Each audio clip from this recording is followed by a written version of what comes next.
उत्तर प्रदेश के जनपद देवरिया में शुक्रवार को भारतीय जनता पार्टी देवरिया की ओर से प्रेस वार्ता का आयोजन किया गया, जिसमें लोकसभा क्षेत्र देवरिया से भारतीय जनता पार्टी के प्रत्याशी बनने पर शशांक मणि ने क्षेत्र की जनता, भारतीय जनता पार्टी के कार्यकर्ता, भाजपा के जिले और क्षेत्र के संगठन, राज्य के संगठन तथा केंद्रीय नेतृत्व का आभार प्रकट किया।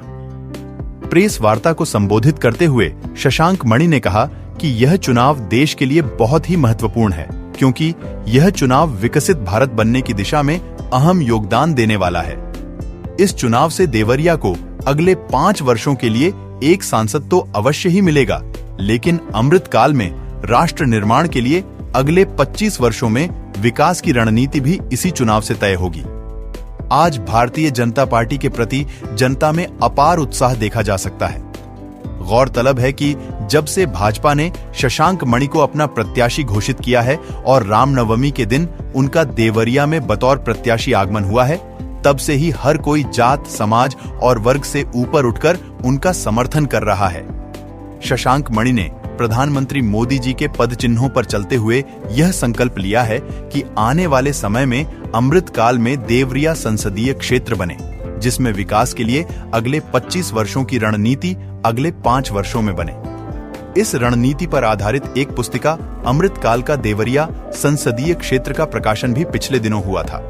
उन्होंने कहा कि देवरिया और कुशीनगर के लिए मैं बहुत कुछ करना चाहता हूं।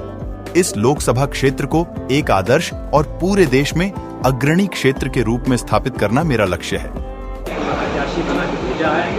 चुनाव का माहौल सकारात्मक है।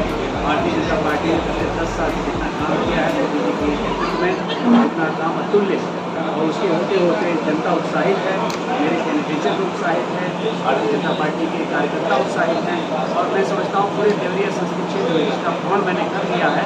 एक बार पहली बार मैं जब आया रामनवमी के दिन भ्रमण किया और उसके बाद 5 विधानसभा का एक तूफानी दौरा किया और अभी मैं 5 मंडलों में जा चुका हूँ।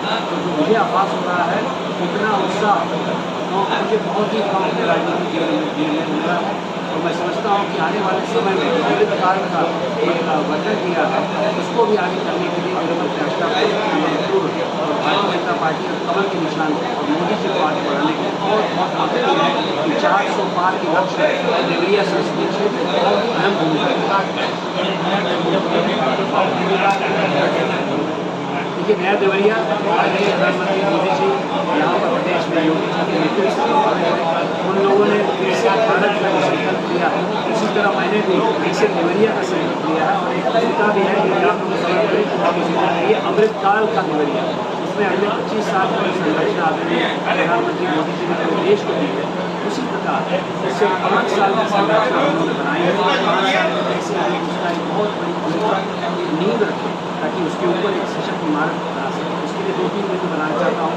एक तो ये है कि जो सेवाएं सरकार की सब तक पहुँच रही है, जो विकसित भारत कार्यक्रम में मोदी जी की गारंटी है वो सर्वप्रथम।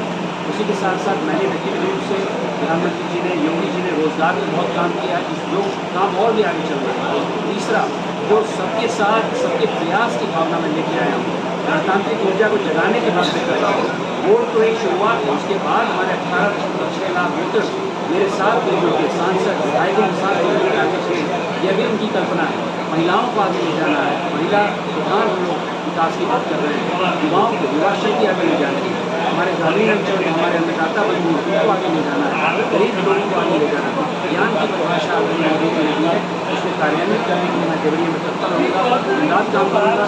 लेकिन एक बात कहूँगा, यहाँ पर दिन रात एक व्यक्ति नहीं काम करेगा। मेरा ये मानना है कि मेरा किरदार जामवंत है, मैं यहाँ की छुट्टी में ऊर्जा बनाने का भी काम करूँगा। ये भी मोदी जी से प्रभावित है। हमारी पार्टी का जो लक्ष्य है, जो हमारे टीम जी ने कहा था, एकात्म मानववाद, हर व्यक्ति को, हर वर्ग को, हर समाज को साथ लेकर चले, यही मेरी अवधारणा है। इसी में मैं देखिए, कोई भी व्यक्ति जो देश के लिए या समाज के लिए शहीद होता है उसका नमन करना चाहिए, लेकिन शहादत में मेरे भी पिताजी आर्मी में थे, 50% लोग हमारे देश में मुस्लिम हैं। इसका ये मतलब नहीं कि आप परिवारवाद की श्रृंखला पूरी करें। आप बताइए, इंडी अलायंस में कोई सा ऐसा पार्टी हो जिसने अपने वंशज को आगे खड़ा करने के लिए कहा नहीं। कांग्रेस उसमें सर्वप्रथम है। अगर आप लल्लू को देखिए, उसमें सर्वप्रथम है। यहाँ पर अखिलेश भाई को देखिए, वो भी सर्वप्रथम है। तो सम्मान एक अलग विषय है, लेकिन राजनीतिक रूप में परिवारवाद की जो श्रृंखला यहाँ पर हो गई है, अपने बलबूते पर कोई आए तो मैं समझता हूँ, लेकिन ये परिवारवाद की श्रृंखला पूरे देश को हताश कर रही है। नकारात्मक सोच है, यह सब सोच सिर्फ मोदी जी के विरोध की सोच है। कोई भी सकारात्मक एजेंडा लेकर नहीं है। विकसित भारत हमने लाए, महिलाओं को उत्थान हम लाए, युवाओं को शक्ति देना हम लाए, क्षेत्रीय नेतृत्व हम लाए। आप एक भी मुद्दा बताइए जिन्होंने सकारात्मक रूप किया। हर चीज़ में ये बहाना बनाना है। मेरे हिसाब से जो भी शहीद हुआ है वो श्रद्धेय है, मुझे उसमें कोई दिक्कत नहीं है, लेकिन उसके बजाय उसके एक्सक्यूज़ देके आप पॉलिटिक्स में परिवारवाद लाना चाहते हैं, ये सरासर गलत है, झूठ। अमित शाह ने कहा है सर कि मुस्लिम आरक्षण